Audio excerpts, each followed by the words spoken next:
All right, back inside the Pirate Radio studios, Clip Rock here with Pirate defensive lineman Deontay Johnson, and we will, for our radio audience, have this on our program today and a little digital special here on a Thursday afternoon. Deontay, I appreciate you coming down. How we doing today, man? I'm good, man. No problem. Appreciate y'all having me. Yes, sir. And you're a guy that's always got a smile on your face, a big personality, and I'm just curious, has it always been that way? Have you kind of like grown out of a shell that you had? Nah, I always been the talker out of the class. I used to get in trouble. I can see that. Like, work will always be done. I wouldn't cause no trouble or nothing, but I just talk a lot. I feel like once your work done, once my work done, yours should be done. And are you the guy that keeps it kind of light in the locker room as well? Yeah, especially with the younger guys. Young team, you got to keep the young guys because they be coming from being that guy to, battling freshman battles. Like not playing and just being away from home and stuff. So just being there for the younger guys, that helped me like feel good. Like, all right, I make it feel like a family environment. And I guess you're one of the old heads now on that. That's crazy to say. I know, on that defensive line. And you grew up with a lot of those guys, right? Yeah. Elijah and Surratt and that whole group, but a veteran group. We on the outside look at that as the top unit, the kind of glue for this ECU team. Do y'all feel that way? Yeah, we look at it like that as the team too. Because we know every day if the D-line don't show up, then it's going to be a rough day. So we got to go out there and just set the tone for every practice. We know it start with us, even with both sides of the ball. I asked you this last Saturday after the spring game, but how did y'all, not that you're a coach, but you are helping bring along this offensive line, right? So how are y'all able to kind of do that day to day, try to get the best out of them to make them a better unit? Well, like I said, that was a brand new group. Yeah. That came in, a couple of people switched positions, but just being able, like you said, we the vet group of the team. So they know they got to bring their A game, and don't think that them guys across the ball are a bunch of slouches, because they bringing it. Especially my guy Darius from Maine. He coming along great. Yeah. He had to get familiar with how the new coach wanted things done. But Dustin, he a vet. Parker a vet. Them boys, they play ball, you know what I mean? Yeah. Then we got Hemp rotating in at guard and tackle. And he can play center, so he can really do it all. And that helps the team as a whole because there's really no drop-off. Deontay Johnson joining us. You mentioned a new guy on the offensive side. How about the defensive side? Raheem Craig, yes. I think, made a name for himself on Saturday. He was all over the place. That dude was a baller, but it's been like that the whole spring. Yeah. Like, every day, you know what you can get out of 3-2. It's not a question. Like, you know he's going to bring it every single day. And he just fit in with the defensive mentality. See ball, get ball, you know what I mean? Running that ball, being fast, physical. He fit right in with us. Can tell you've been around a while. You're starting to talk like Blake Harrell a little bit. What's it like working with Coach Harrell? Man, he gonna bring it out you every day. Like, no matter. Like, his big thing is yesterday don't matter. Like, today a new day. Whatever you did last season don't matter. Don't live in the past. Live in the present moment. Can't worry about what's gonna happen in the future. Live in that direct moment. And that helped me just realize, like, all right, enjoy it while you here. You know what I mean? Yeah. That's what the perspective it gave me. I've talked to Jack Powers a lot about this, and Jeremy Lewis and some guys from last year about how you guys really stuck together, not just as a defense, but as a whole team, even when things weren't going great. And I commend all you guys. I think it says a lot about the leadership, but also the players and the leaders like yourself.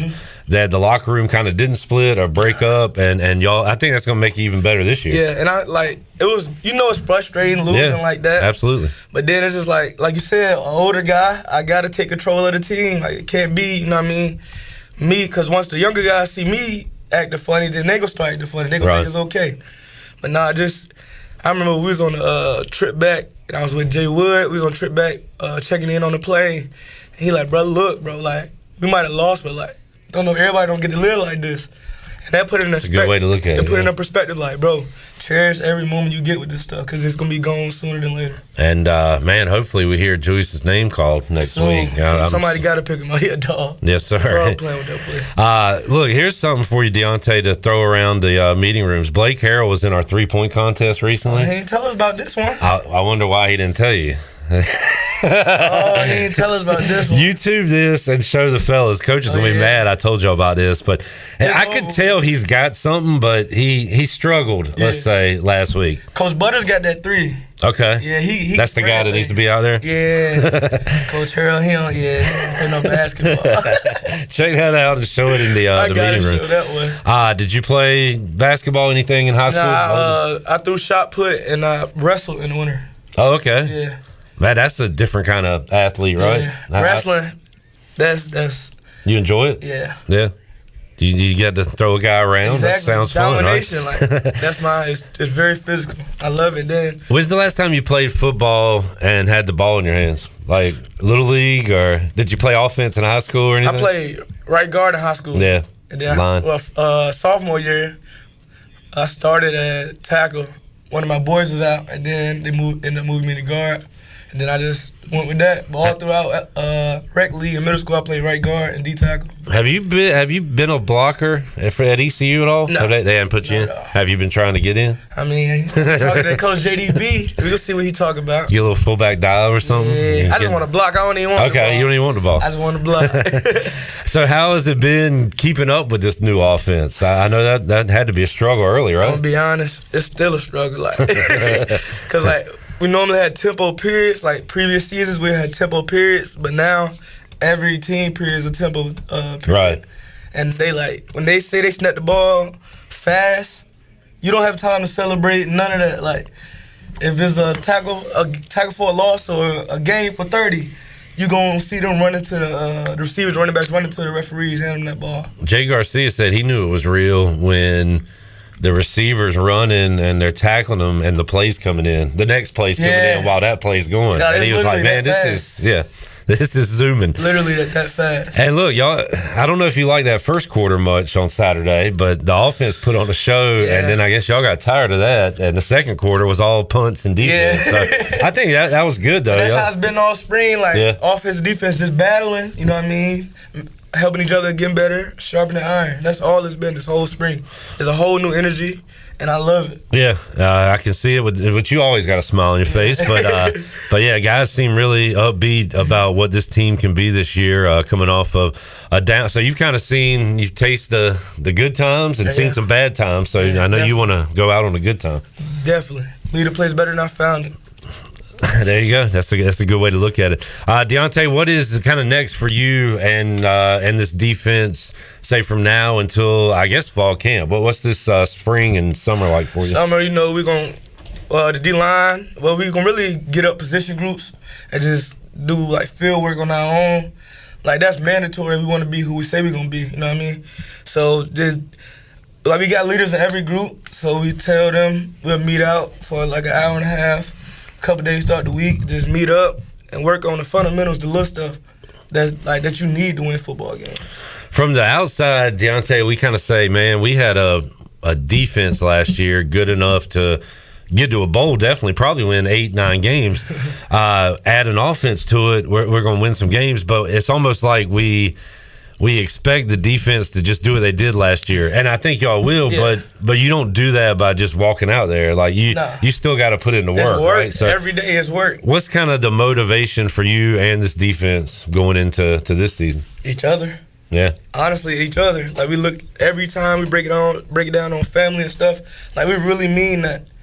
We really we break it down on mob, but we really believe we want offenses to hate us. You know what I mean? Yeah. Because we definitely going to run that ball. We're going to play physical, and we getting around. You know what I mean? Marlon said he liked to talk. I'm going to assume you talk a little bit on the field. I talk too much sometimes. Referee told Coach last year, it was my first play, and it was a good hit. So I got up and I was talking. Ref you gotta tell 5-6, he gotta chill, pick him out. Half the time I don't even know what I be saying. Be snapping. Are you? So you're kind of in your own world out there, but whatever motivates you, right? You gotta keep. I bet it motivates your teammates too. Yeah, when you turn them up a little bit. Yes, sir. No doubt. So heading into this season, I mentioned Craig. How about some other newcomers to this defense? Who are you excited about?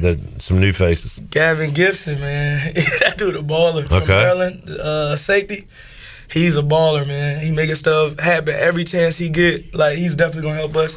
And then Jay McKenzie, he fit right in with the D-line. You know what I mean? When it's time to work, he worked, but he can also joke around. Okay. So he fit in on the field and off the field. Deontay, if you're wondering why he's such a great guy, he's also a Commanders fan. So you know us Commanders fans. You got to really be, that says a lot about you. It says you're loyal. It says you can get through some tough times. Because I told you, I don't know a lot of people your age and younger that are Commanders fans. I don't think it's very cool to be a Commanders fan. So I appreciate you for that. But why are you a Washington fan? Just growing up, it was all I seen around. Yeah. My granddad and my dad, big Redskins fans. You know what I mean? So it was just like, you feel me? They were my superheroes growing up, so I looked up to them. Both of my grandparents. Who did we talk to from Northern Virginia last week that said he wasn't a Commanders fan? I don't even remember it, but I hear way too many of people like that. But so I'm glad to hear. So how about growing up in Virginia? You mentioned you did a little shot put and wrestling. Yeah. What was your sports childhood like? Did you play basketball at all? Baseball? Anything else? I played basketball one rec league season. And then That was it. I fouled out every single game, and I realized it won't for me. Like, it won't physical enough. Too much running. You know what I mean? You bump a guy, they call a foul. You like, what? Hey, and you know, I'm like, then I was the biggest person on the court. Oh yeah. So it was like, man, it's too soft for me. Baby Shaq down there getting his fouls. But I guess, and you said something too. I asked you if you watched any basketball. You said you don't really like watching sports on TV. You like being at the game, which reminded me of you being in right field at Clark LeClaire Stadium. And you said you'd be out there this weekend, right? Yes, sir. You got to show face. Support them guys. They always support us. Who'd you call? Was it Jacob Jenkins Coward? You no, said it was Cam. Clunch. Yeah. He said, Cam's about to go deep. It and then went right boom. over your head. You definitely have. Yeah, you were talking to their guy, the outfielder. But I think that's cool, man. Just kind of taking advantage of the college life because, believe it or not, even you are going to get grown one day and be an old man. By the end of the year. Yes, sir. But it sounds like you really are trying to make the most of your experience. Definitely. And I told myself, I've been doing good. I think in the season, I told myself I wanted to make at least one sporting event for every sport. Awesome. That's great. I think the only place I haven't been was golf and swim. That's the only two. Man, I can't wait till you're on the 18th hole talking junk to the opponent. You're going to miss this putt. You're going to get kicked out of the... I got to make those two. That's cool. That's a great thing to have. I think that should be... we'll call that the Deontay from here on out. Every student athlete should try to make that a priority. That's a great idea, man. And I've talked to you about this too. You've got the what do you got? The Joker on the back of the truck. On the back, yeah. Yeah. So explain that again. I just feel like I like the Joker because he misunderstood, but he really a happy guy until you make him flash out. So there's a dark side to Deontay that I don't want to know, that we don't want to know. He don't like the show. All right. Game day, that's the guy you see. Yes, sir. You see the Joker. Stay away from that dude. Well, good stuff, Deontay. So what's the rest of your day like? What you got going on? Meetings at 4, then training table after that, chilling. And you said you need to go see Marlon, right? Yeah, I asked if he was a hat guy because I'm a big hat guy. He said, "No, my hair's just kind of." I need a haircut. Got to get that. And apparently Marlon's doing the thing with the razor. He get us right, man. Cool, that's cool. Well, Deontay, great to talk with you, man. Appreciate it. We'll do it again down the road, but we wish you the best of luck and keep smiling, man. Yes, we need that not only on the team, but I think in the world. People, not enough having fun. Yeah, exactly. So keep up the good work, man. Yes, sir. Deontay Johnson. We'll also have Marlon Gunn coming up on our show at 3:00 today. We'll talk to you about an hour and a half from now.